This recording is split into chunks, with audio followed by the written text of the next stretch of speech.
bordillo del portal, con la boina calada siempre como el Che.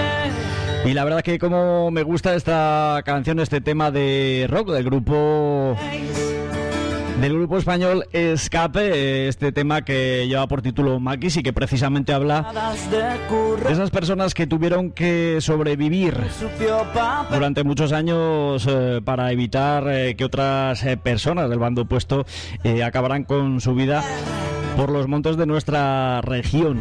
Ahí está. Y es que es un tema que a mí personalmente, y además sé que a vosotros también, es un tema interesante que nos gusta hablar. Se me dejó la piel. Y como no, encima si añadimos a este programa pues uno de esos grandes escritores de nuestra región, una de esas personas que más sabe en este tema en concreto, como es mi gran amigo Isidro Cicero, que le voy a saludar ya porque le tengo al otro lado del teléfono. Isidro, buenas tardes. Muy buenas tardes, ¿cómo estamos? ¿Qué tal estamos? Bien, ¿no? Bueno, bien. Sí. Ya nos hemos recuperado. Ya recuperaste, ¿no? Que ya el otro día, mira que lo estuvimos hablando y mira que te tiraste con lo del tema del COVID bastante tiempo. Sí, me pilló de frente y bueno, estuve 3 semanas con los síntomas y con la presencia del virus. Uh-huh. Pero bueno, como vino se fue, no, sin dejarme grandes problemas. Pero lo bueno es eso, que al final estás totalmente recuperado y que realmente has tenido síntomas leves, pero dentro de lo que cabe bien, ¿no? Lo has podido llevar.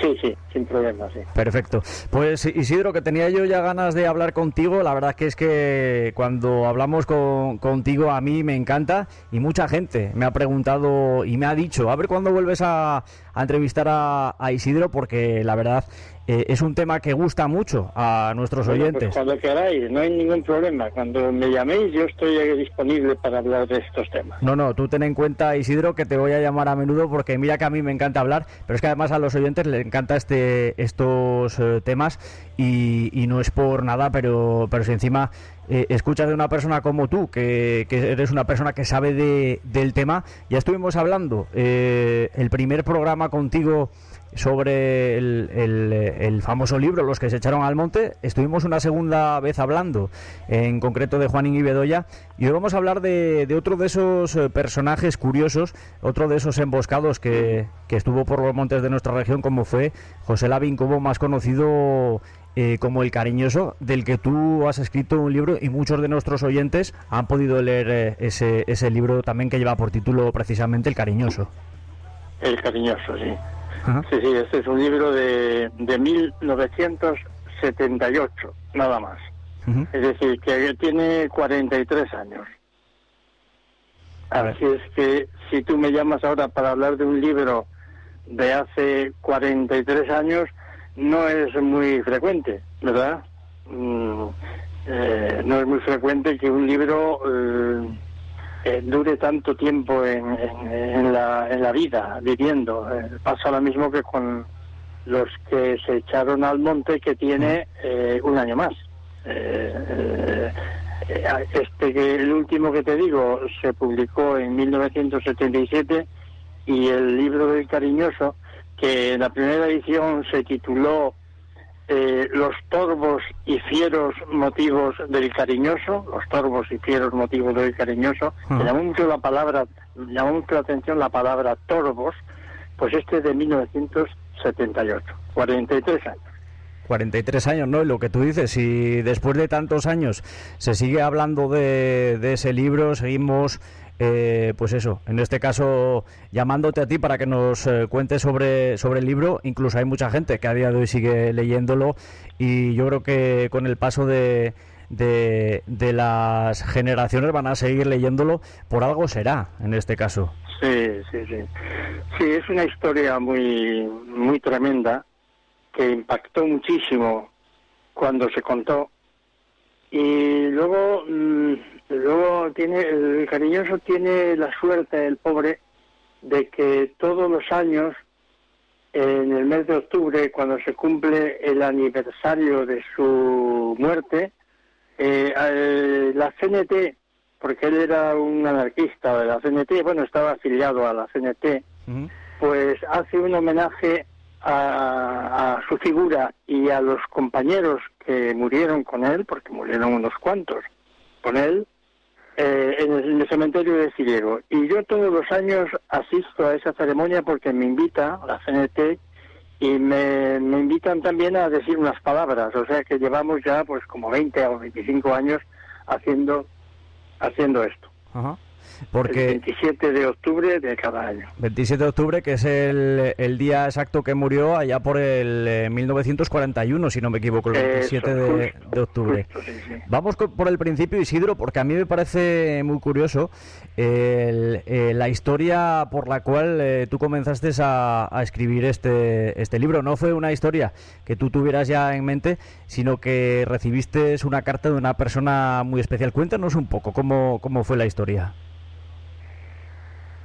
Bueno, yo entonces vivía en Madrid porque estaba trabajando en una revista y bueno, pues me localizaron en Madrid para hablarme de la historia del Cariñoso, porque había gente que tenía libretas de apuntes con fragmentos de historias del Cariñoso y de aquella época. Libretas muy escondidas y muy ocultas, ¿no? Y bueno, yo había dado por terminado la fase de escribir de los del monte con los que se echaron al monte el año anterior. Pero esa llamada tuvimos una reunión en la cafetería Goya, en la calle Goya, y me acuerdo perfectamente. Entonces era una mujer, me contó sus vivencias y me puso en la mano aquellos apuntes. Entonces, bueno, pues no tuve más remedio. Esta historia me buscó a mí, más que buscarla yo a ella. Uh-huh. Pues me buscó ella a mí y la verdad que tuve mucha suerte con eso porque me salió una historia tremenda, ¿no? Descubrimos ahí una historia tremenda que todavía no ha terminado de desempolvarse. Uh-huh. Lo digo porque, bueno, vamos a ver, para no quemar etapas, si quieres lo dejamos para después, pero el cariñoso, José Lavín, era un chaval joven y tenía, tenía las relaciones de convivencia a medida que se podía, porque tampoco se podía convivir mucho en pareja. Uh-huh. En esas circunstancias, pues con una chica de allí de la Cavada, y tuvieron una hija, o sea, engendraron, digamos, una hija el año 41. Pero no nació la niña en el año 41, murió su padre, murió Pin en el año 41, y la madre de la niña, la pareja de Cariñoso, que se llamaba María, uh-huh, pues esta acabó en la cárcel inmediatamente, embarazada. Acabó en la cárcel, que si no me equivoco, además, Isidro, se libró de morir por el hecho de que estaba embarazada, ¿no? Justo. Sí, aquella gente no les permitía su moral matar a una mujer preñada. Uh-huh. Entonces la idea era que diera luz, y cuando diera luz entregaran la chiquilla y ella la fusilarían. Pero bueno, eso no la fusilaron, se salvó.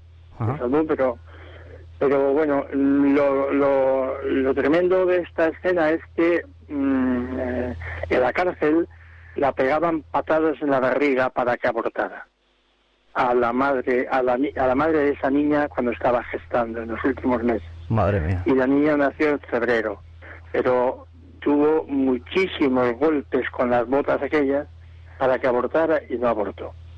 Entonces esa niña pues tiene su vida también, y yo he estado muy en relación con ella porque su vida tiene una gran historia, ¿no?, que me apetecería muchísimo contar. y no la he contado todavía porque, bueno, por unas cosas y por otras se ha ido solapando. Pero esta niña se llama Josefina, porque el padre se llamaba José Lavín Cobo, y esta niña se llama Josefina.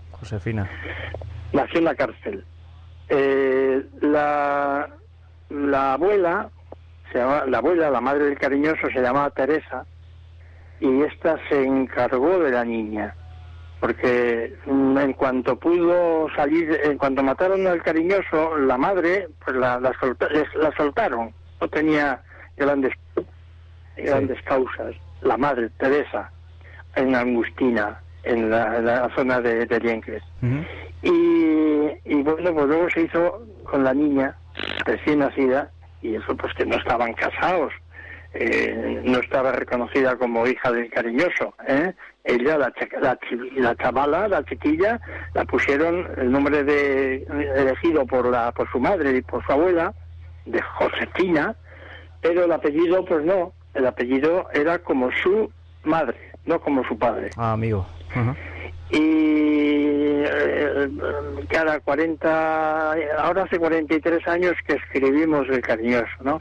Pues cuando hacía pues 36, vamos a poner más o menos, se presentó esta mujer que vino de Estados Unidos, donde ha vivido siempre, se presentó a donde mí y otras personas para que la ayudáramos en las gestiones que pensaba emprender judiciales en los juzgados de Santander, reclamando que se la reconociera como hija del cariñoso y se le autorizaran a ponerse los apellidos Lavín Cobo, no Josefina Otí como su madre, sino Josefina Lavín como su padre.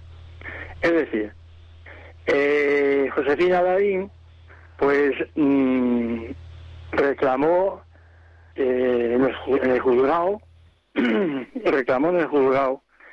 el nombre y el apellido de su padre, el famoso bandolero, el famoso criminal y asesino, como decían entonces. Sí. No por hacerse con una gran herencia que no la tenía, sino por hacerse con una gran dignidad de una víctima del fascismo. Eso es. Que, como ella dijo, eso era para ella un orgullo.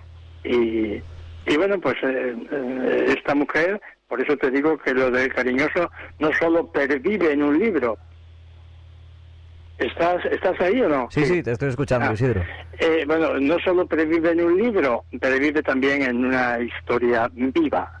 Pues la verdad que a mí por lo menos me das una alegría tremenda el hecho de pensar que tenemos dentro de poco un libro que puede recopilar todo eso, que como tú bien dices, queda todavía historia por delante para redactar en uno o varios libros. Mira, la Josefina, Josefina nació en la cárcel y su madre, que estaba en la cárcel porque estaba complicada con la historia de Piña y Cariñoso. Esta chica joven había nacido en Arizona. Sí. Entonces, el haber nacido en Arizona el año 52 y 53, fíjate que el Cariñoso murió en el 51. Todos esos años los pasó en las cárceles de Cantabria, de Bilbao, de Madrid. Pero en aquella época, cuando Estados Unidos reconoció el régimen de Franco, los sindicatos americanos de izquierdas, y sobre todo influidos por exiliados españoles, y algunos de ellos cántabros, concretamente procedentes del muelle, obreros del muelle de Santander, pues hicieron una campaña en Estados Unidos en contra del reconocimiento de Franco, porque todavía, después de 10 o 12 años de la guerra, mantenía presos políticos en las cárceles y mujeres políticas. Y además salió la noticia de que había una súbdita americana, nacida en Arizona, que estaba prisionera por motivos políticos. Entonces vinieron de Estados Unidos, la hicieron una le hicieron una entrevista con todo lo que pudo contar, y el cónsul americano, de la Embajada de Madrid, pero el cónsul, pues se desplazó aquí a Cantabria, a la casa de Teresa, la madre del Cariñoso, a pedirle a la hija, a Josefina, que acompañara a su madre a Estados Unidos porque tenían allí el futuro para la chavala, ¿eh? Y bueno, pues después de dudarlo mucho, de oponerse, no quería dejar sola a su abuela, Josefina pues accedió y se marcharon a Estados Unidos, ¿eh? Y esa vida de exiliada, esa chavalita de exiliada a los 12 años que tenía, pues es una historia maravillosa. No, está claro, y seguro que lo vas a plasmar tú en un libro bonito, perfecto, como en estos dos libros que ya hemos leído tantas y tantas veces, y por supuesto que tenemos ya ganas. Vamos a empezar por el principio en cuanto al personaje en cuestión, porque cuéntanos un poco, ¿quién era José Lavín Cobo, más conocido como el Cariñoso? Era un chaval muy, al parecer, muy elegante, muy majo, muy guapo, rubio, ojos azules, de ahí, de Trasmiera. Él era de un pueblo cerca de Diérganes. Y bueno, cuando estalló la guerra civil, los sindicatos, llegó un momento que los sindicatos armaron al pueblo para que se defendiera del fascismo, como sabemos. Esa es una decisión que se tomó en un momento determinado. Sí. El ejército, en gran parte, había traicionado a la República, y entonces, para defender a la República contra los golpistas, pues armaron a la gente del pueblo. Entonces los sindicatos en Santander se distribuyeron de alguna manera por los sitios donde tenían afiliados o tenían simpatizantes. Y la CNT, pues tenían alguna influencia en la zona del Miera. José Lavín tenía un hermano que se llamaba Belisario, que tenía simpatías por la CNT. E incluso compraba los libros de la CNT de propaganda y la propaganda, o sea, los escritos de la CNT. Pero José Lavín no estaba tan politizado, digamos, ¿no? Pero le movilizaron,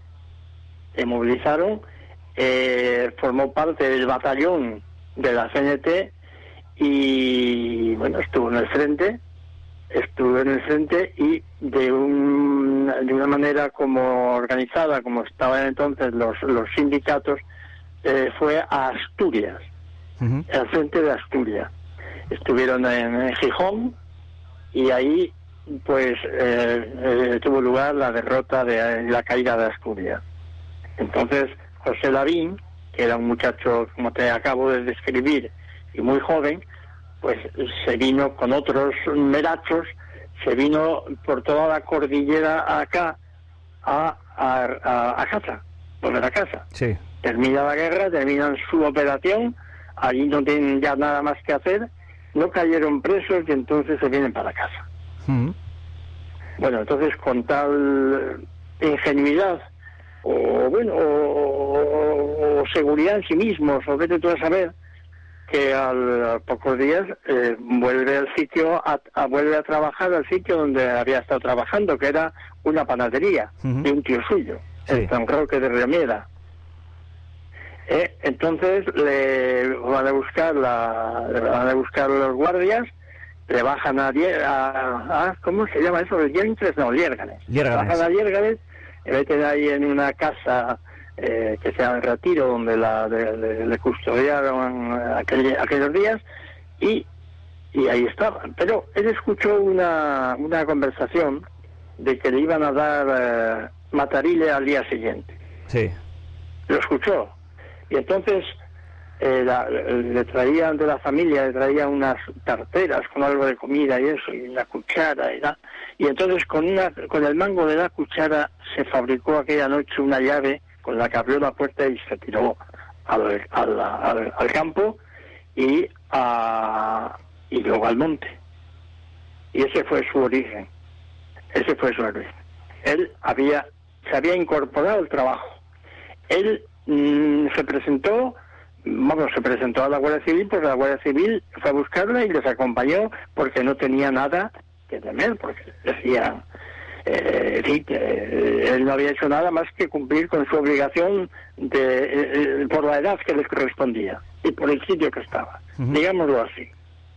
Y Dime. no, te decía que lo que tú dices, que al final el oír por ahí que le van a fusilar, y sobre todo que él, por parte de su familia, o mejor dicho, por parte de la Guardia Civil hacia miembros de su familia, recibió mucha violencia, y eso le hizo tal vez ser una persona un poco más fría, por así decirlo, a la hora de, o mejor dicho, una persona un poco más, no encuentro el adjetivo, pero si hablábamos el otro día de Juanín y Bedoya, que eran unas personas más tranquilas, él era como un poco más echado para adelante, ¿no? Por el hecho de, sobre todo, la rabia que le supuso, pues, toda la violencia que estaba recibiendo los miembros de su familia, ¿no? Bueno, vamos, ahora mismo, ya te digo que hace 43 años escribí esa historia y no lo tengo ahora mismo así como muy como muy fresco todo ello, pero no recuerdo yo que Cariñoso tuviera actuaciones así muy crueles, él, no lo recuerdo.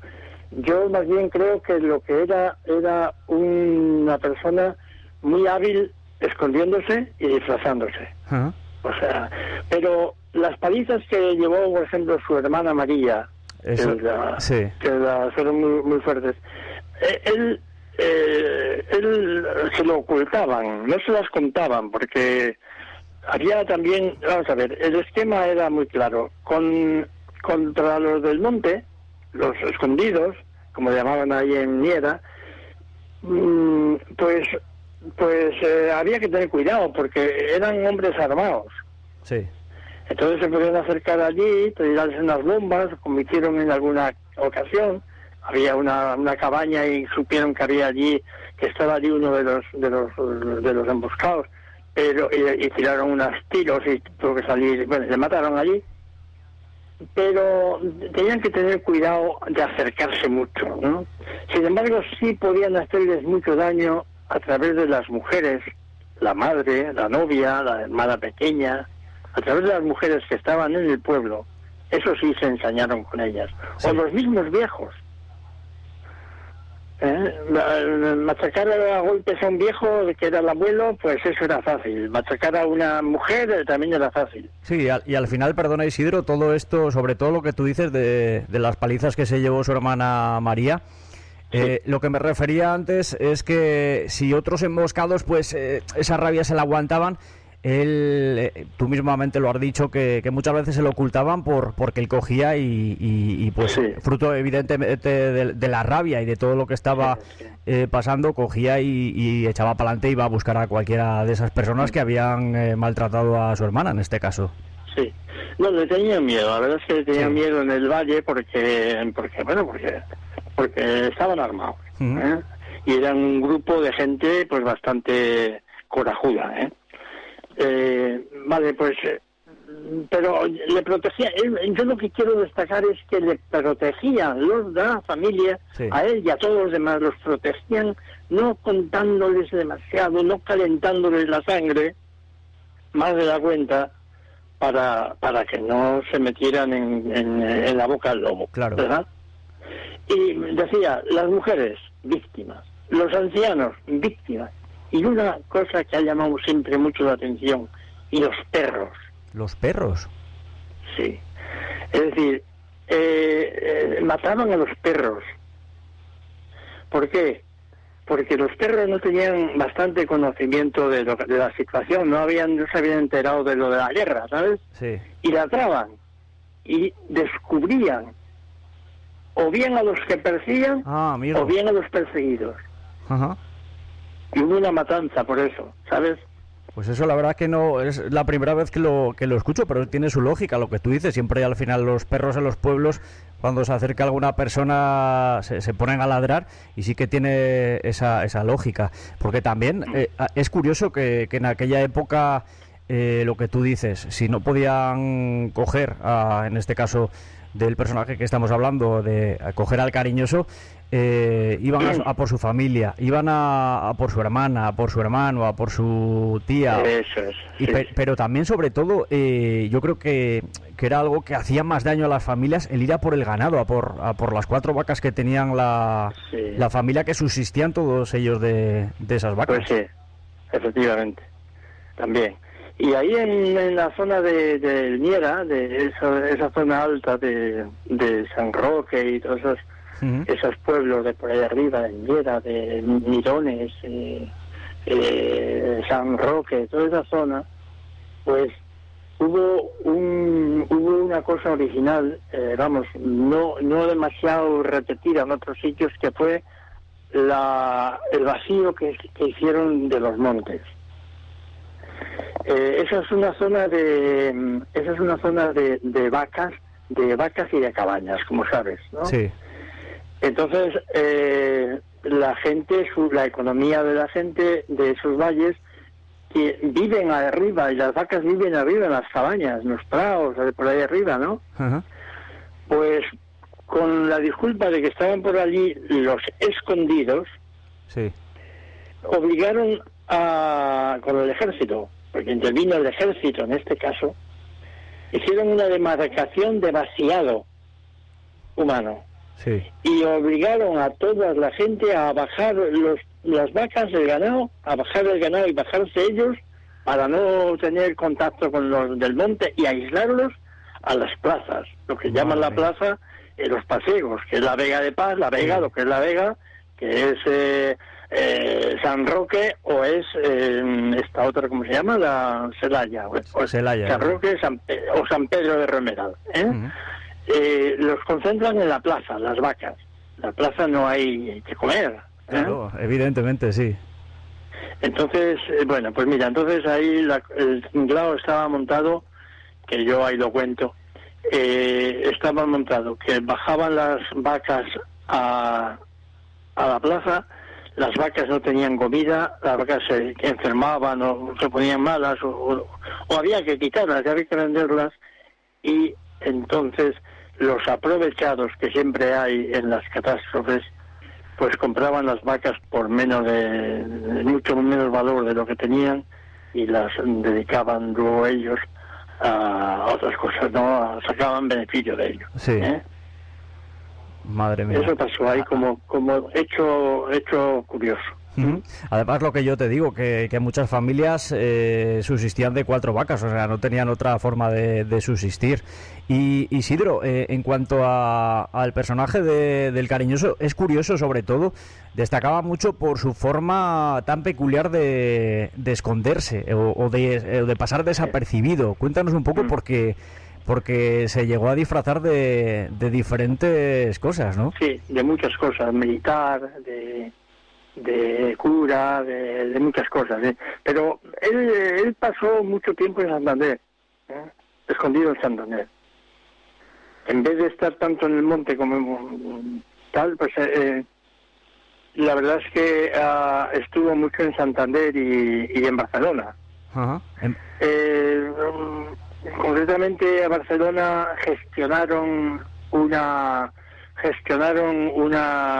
fuga para irse a Argentina, él y María, su chica. Sí.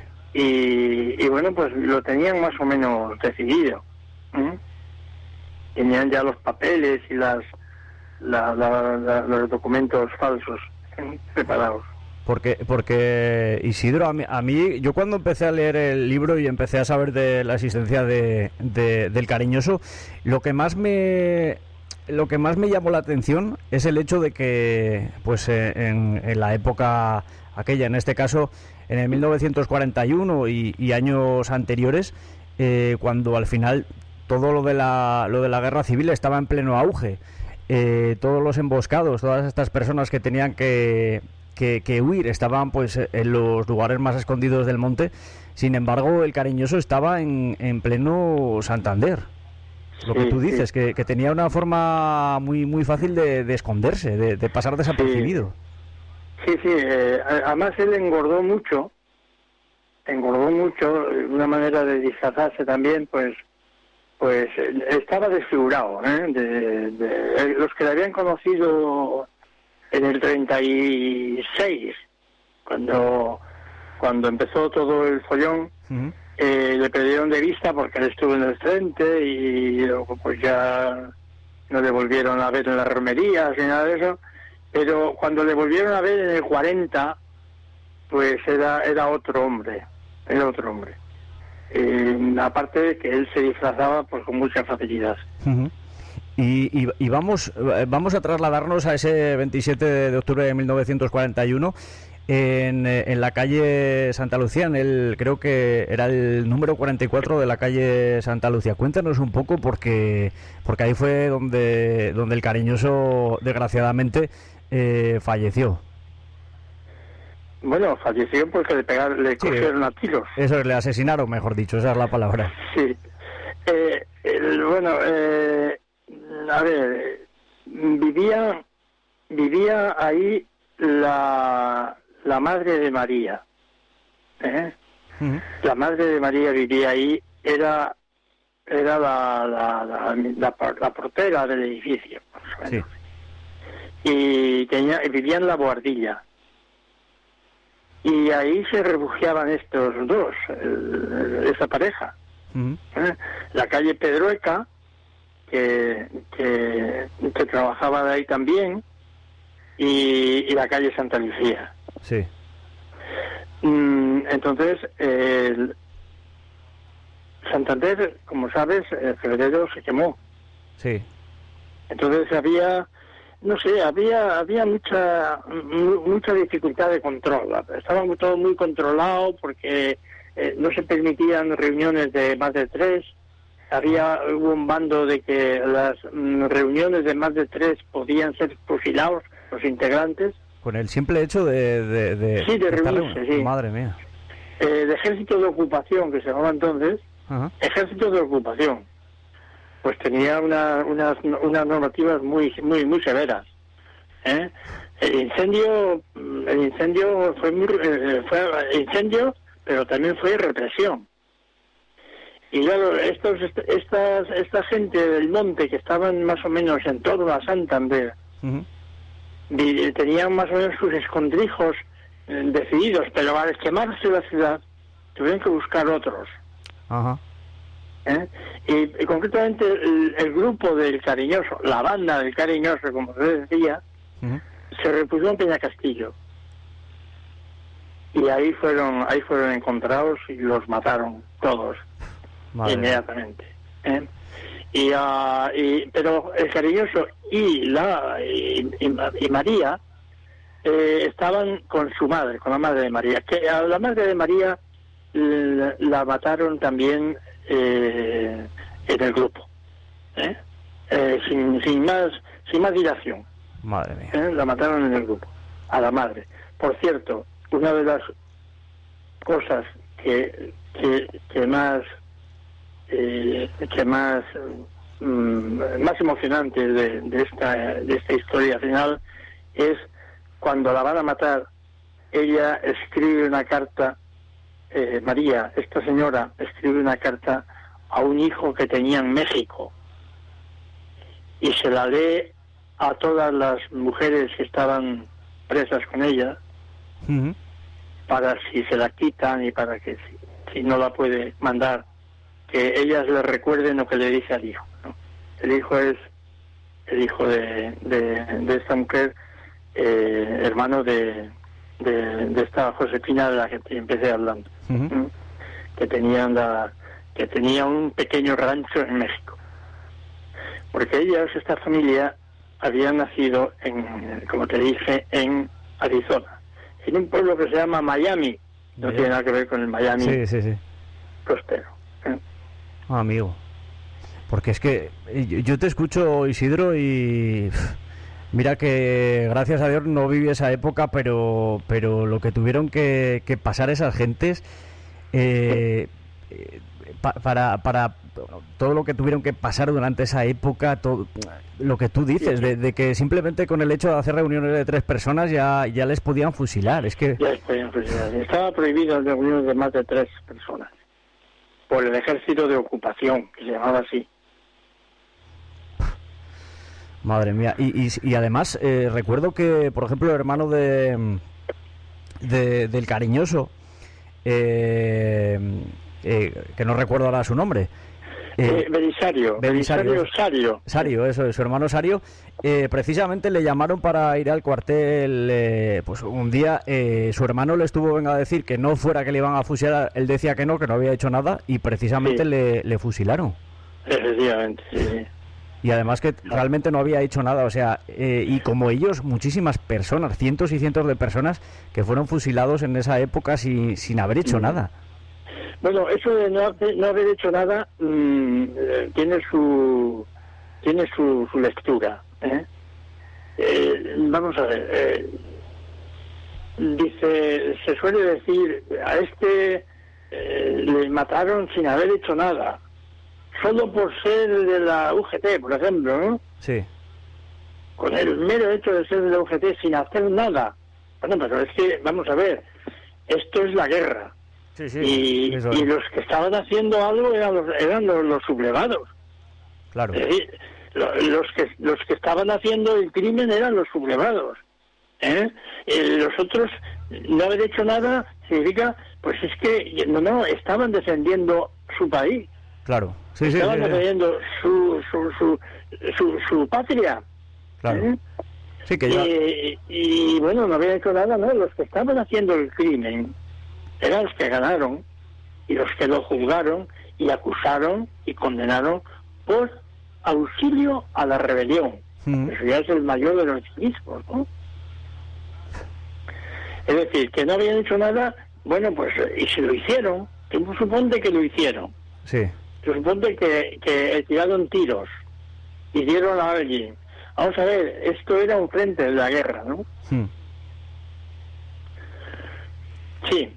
Al final, yo creo que al final, sobre todo, es que es difícil opinar o ponerte según lo que lees, ponerte en un bando u otro, porque es muy importante el contexto que vivieron aquellas personas que nosotros pues no vamos a poder vivir, pero es que es un tema delicado. Y te iba a preguntar, Isidro, tenía yo una pregunta por ahí hace muchísimo tiempo para ya finalizar, que ya nos estamos yendo un poquito largos. Tengo una duda sobre el tema de cuando finalizó la Guerra Civil Española, ligado con el final de la Segunda Guerra Mundial. Te la voy a plantear a ti. No sé si me la puedes tú responder. No lo sé, vamos a ver. Mira, a mí siempre me ha parecido curioso que cuando finalizó la Segunda Guerra Mundial, en los famosos juicios de Nuremberg, pues se llevó a juicio pues a todas las personas que estuvieron ligadas en este caso al frente fascista, a los italianos y a los alemanes. Por ejemplo, Franco y el franquismo se supone que estaba ayudado y que era otro eslabón de ese fascismo en Europa. Precisamente la guerra civil, muchos dicen que la ganaron los franquistas gracias a la ayuda de Mussolini y de Hitler, pero sin embargo cuando finalizó la Guerra Civil Española, ¿por qué a Franco y al frente franquista no se le llevó a los juicios de Nuremberg? Bueno, eso está bien respondido por la historia, Es decir, tú conoces o has leído noticias de la conferencia de Yalta, ¿no es así? Sí. La conferencia de Yalta es los que ganaron la Segunda Guerra Mundial, Truman, Churchill y Stalin, fundamentalmente, más los franceses, sí, se reunieron en Yalta para ver qué se hacía y se pusieron de acuerdo en lo que había que hacer. En Alemania hay que hacer un juicio a todos estos nazis que quedan por ahí. Hay que eliminar, hay que prohibir el sistema nazi en la universidad, en la enseñanza, en los uniformes, en las medallas, en todas las cosas. Hay que borrarlo del mapa, lo nazi. Y es una cosa que llamó la desnazificación. Que ahora lo toma Putin también, desgraciadamente. Sí, sí. Pero que en aquel momento tenía ese sentido, no el que le da espurio que le da este señor, sino el que tuvo. De nazificar Alemania, redactar a Alemania, para Alemania, una constitución. Se lo hicieron eso. Y salió el tema de Franco y de España. Los españoles estuvieron a la cabeza de la liberación, por ejemplo, de París. La 9 es la compañía que entró en la alcaldía de París, la primera. Sí, es verdad. Sí, sí, sí. Entonces estaban muy agradecidos los franceses y todos los liberales del mundo a los españoles refugiados en Francia y en otros países. Pero de ahí a tomar una postura contra Franco, la cosa cambió. Y no tomaron la postura a favor de los españoles, sino a favor de Franco y de perpetuar a Franco. Y eso pues lo planteó Stalin, pues continuar la guerra en España, y los otros estaban ya muy cansados de guerra. La verdad que estaban muy cansados de guerra. El tema español era un tema menor para ellos. Sí, no, está claro. Y se opusieron. Entonces, eso tiene su vinculación, sus vínculos con lo que pasó en Cantabria. Cayó Berlín y unos días antes, en Tresviso no, en Sotres, en los invernales de Sotres, hicieron una fiesta, todos los maquis, mataron unos corderos para celebrar la caída de Berlín, y porque sabían, así se lo habían dicho sus partidos, y esto era el pensamiento general, que en cuanto cayera Alemania venían a salvar a los españoles, a la República Española, y eliminar a Franco, como pasó con Mussolini y con Hitler. Pero les dejaron traicionados, les dejaron en la estacada. Finalmente no recibieron esa ayuda, desgraciadamente. No recibieron esa ayuda. Y siguió Franco durante 40 años. Pues... Entonces, esa es la historia. Pero claro, si hubieran entrado los triunfadores de la Segunda Guerra Mundial, los ingleses, los norteamericanos, los franceses, etcétera, en España, y le hubieran impuesto un sistema democrático, pues aquellos que habían luchado en los montes de nuestra región, de nuestra Cantabria, pues habrían sido héroes, como lo fueron los partisanos italianos. Sí, señor. Y griegos. Pero finalmente, desgraciadamente, no recibieron esa ayuda. Es que ya hablaremos tú y yo otro día, Isidro, porque es que todo el tema de la guerra civil, la Segunda Guerra Mundial, yo tengo muchísimas preguntas, pues eso, en la cabeza, y ya hablaremos un día sobre ese tema, porque tiene historia para hablar sobre ello, pero no en un programa, sino en unos cuantos. Así bueno, que, amigo, pues como quieras, ¿eh? Así que, Isidro, no te voy a robar más tiempo, que ya nos hemos pasado un poquito. De la hora, ¿verdad? Sí, yo me tiraría hablando contigo, vamos, toda la tarde, porque me encanta hablar contigo sobre estos temas. Pero hombre, que ya tendrás cosas que hacer. No sé si has cenado, pero supongo que ya tendrás por ahí la cena medio preparada. No, me han entrado un par de llamadas que no sé si has oído. Sí. Pero no las he podido atender. Sí, ahora las atenderé y luego ya me preparo algo de cenar. Perfecto. Pues nada, Isidro, que como siempre, agradecerte de corazón que nos hayas dado esta oportunidad de poder compartir contigo esta entretenida charla, en este caso sobre el Cariñoso, ese libro que mucha gente también se ha leído, que es lo mismo que hablábamos del anterior. Mucha gente que nunca había leído un libro, has conseguido que lean este libro, y los que no lo han leído, que le animamos a que lo hagan. Así que, Isidro, que no te robo más tiempo, que muchas gracias por hablar con nosotros, por este ratito, y nada, que ya tenemos pendiente la próxima charla. Venga, pues cuando tú quieras, aquí me tienes. Un abrazo fuerte, Isidro. Adiós, muchas gracias. Hasta luego, hasta luego. Bueno, pues ahí estaba Isidro Cicero, el escritor de esos dos libros muy conocidos en nuestra región, como son los libros Los que se echaron al monte y el libro del Cariñoso, del que hemos hablado hoy. Y además hablábamos un poquito pues sobre todo ese contexto que tenía ligado toda esa historia que habla de ese otro de los emboscados que... Todo sobre Cantabria. Síguenos en nuestras redes sociales, @elpasiegu.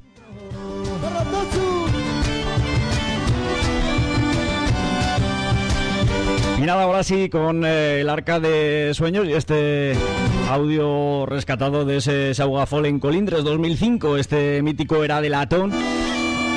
Esta sintonía que viene siendo habitual para despediros y despedirnos... pero no para siempre, sino hasta el viernes que viene, ya sabes, a partir de las 20 horas, 8 de la tarde. Que como siempre, muchísimas gracias por haber estado al otro lado de la radio. Saludos de un servidor, de Marino Macho. Que insisto, te emplazo al viernes que viene a partir de las 20 horas, 8 de la tarde aquí en España. Que nos seguimos en redes sociales, búscanos como El Pasiegu.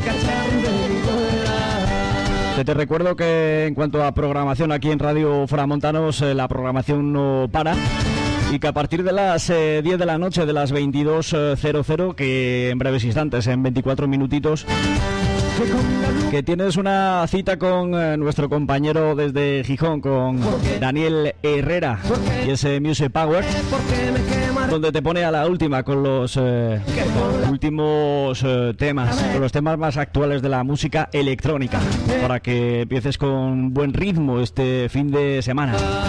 Por cierto, este fin de semana que lo disfrutes, que aproveches lo que resta de este viernes, por poquito que quede, que comiences la semana que viene de la mejor forma posible y, si nos lo permite el buen tiempo, que disfrutes de la playita, ¿eh? Lo dicho, que nos escuchamos el viernes que viene. Adiós.